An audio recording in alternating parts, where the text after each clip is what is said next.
ہم یہ دیکھتے ہیں کہ آپ کا جو ایک رجحان ہے وہ لبرلزم، لادینیت، ایتھیزم کی طرف بہت زیادہ ہے. آپ اس کے اوپر ایک ایک اس کے پہلو، بلکہ بڑے مائنر پہلوؤں کو بھی ٹچ کرتے ہیں جو کہ انسان کی نظر سے اگنور ہو رہے ہوتے ہیں، کیونکہ یہ اس وقت ہمارے معاشرے کے اندر بہت جگہوں سے پینیٹریٹ کرتا چلا جا رہا ہے. تو آپ کیا سمجھتے ہیں کہ معاشرے میں دیگر جو برائیاں ہیں ان کے مقابلے میں یہ برائی سب سے زیادہ ہے اور یہ آئی سی یو کیس بنتا ہے کہ آپ اس کو اتنا ایڈریس کرتے ہیں؟ مسئلہ یہ ہے کہ وہ باتیں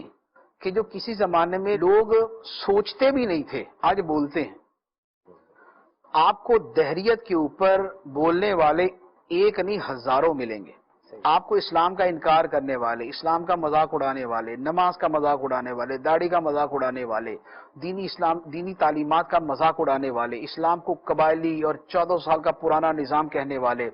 اسلامی احکام و حدود کا انکار کرنے والے، آج کے زمانے میں اسلام قابل عمل نہیں ہے، سود کی تائید کرنے والے، بے پردگی کی حمایت کرنے والے، ناچ گانس گانے کی حمایت کرنے والے،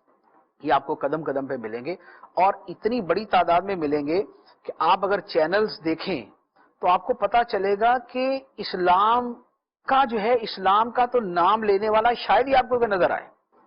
آپ کو شراب کی حمایت میں بولنے والا چینل پہ ملے گا، آپ کو بدکاری کی حمایت میں بولنے والا چینل پہ ملے گا، آپ کو گندی سے گندی ویب سائٹ کو پروموٹ کرنے والے چینل پہ ملیں گے،